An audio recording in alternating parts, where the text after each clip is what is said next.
जिस गौ माता को कहकर शीश झुकाया जाता है, उसी को भूखा प्यासा छोड़कर धर्म निभाया जाता है। नमस्कार, मैं अवनीश तिवारी।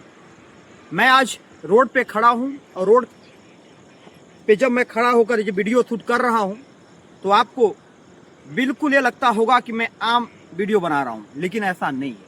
हमारे पीछे जो पशु देख पा रहे हैं ये तमाम रोड पर हैं और जिसे हम माता कहते हैं, जिस गौ को गौ माता कहकर जयकारे लगाते हैं, वह माता आज रोड पर है, भूखी है, प्यासी है, तड़प रही है और सिंगरौली जिले के इस मुख्य मार्गों पर तड़प तड़प कर मर रही हैं।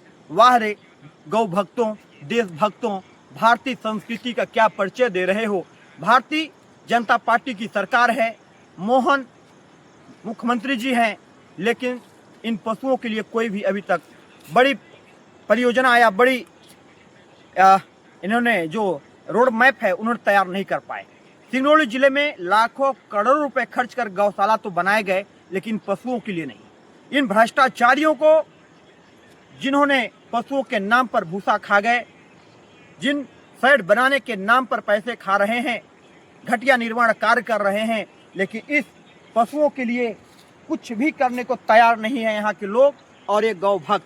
मैं चाहता हूँ कि इन पशुओं को कम से कम एक अच्छे गौशाला में रखा जाए, उन्हें समय पर भोजन और दवा मिले, लेकिन सिंगरौली में यह संभव होता नहीं दिख रहा है। लगातार यानी प्रतिदिन लगभग दर्जनों की संख्या में पशु मर रहे हैं। उन्हें उठाकर इसी रेलवे क्रॉसिंग के पीछे यानी कचरा जो प्लांट है उसके आसपास फेंक कर दफना दिया जाता है। रिहन में उसके बदबू मलबा पूरा बह जाता है, वहाँ के रहवासी परेशान होते हैं। दुर्भाग्य है कि जब हम सुबह उठते हैं, मंदिरों में जाते हैं, घंटियाँ बजाते हैं और सभी देवी देवताओं की जयकारा लगाने के बाद गौ माता की जय कहते हैं, तो यह देखकर और सुनकर बड़ा कष्ट होता है कि जब पशुओं की दुर्दशा होती है, जब ये पशु रोड पर बिलखते हैं, रोते हैं, इनके आंखों से आंसू भी आते हैं, इन्हें खाने की व्यवस्था नहीं है, रोड पर गाड़ियों से कुचलकर जब इनके मौत को घाट उतार दिया जाता है, इसका माई बाप कोई नहीं है। यह सरकार जब इस गौ माता की जय कहकर आगे बढ़ती है, जब सरकारें इन्हीं गौ के नाम पर, राम के नाम पर, धर्म के नाम पर जब वोट मांगना होता है तो हर हिंदू के घर तक यह जाकर नतमस्तक होते हैं, लेकिन पशुओं के लिए कोई भी इनके पास व्यवस्था नहीं है।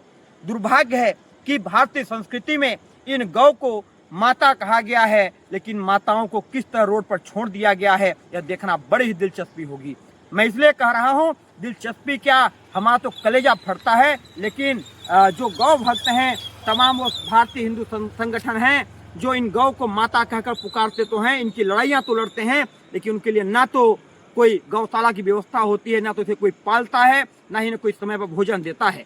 लगातार पशुओं की कटने की जो खबर आती है, यही कारण है कि पशुओं को, गौ को लोग काटने पर मजबूर हो गए और इनको ले जाकर काटा जा रहा है, पीटा जा रहा है, खत्म किया जा रहा है। लेकिन जब भारतीय हिंदू ही अपने सनातन रक्षा से, सनातन धर्म से जब विमुख हो जाता है, तो एक गौ रोड पर ही भटकती मिलेंगी और जो माता आप जिसे कहते हैं वह रोड पर बिलखती हुई दुर्घटना में मौत के घाट उतर जाती हैं। तो पूरी रिपोर्ट है, देखिए। मैं अवनीश तिवारी।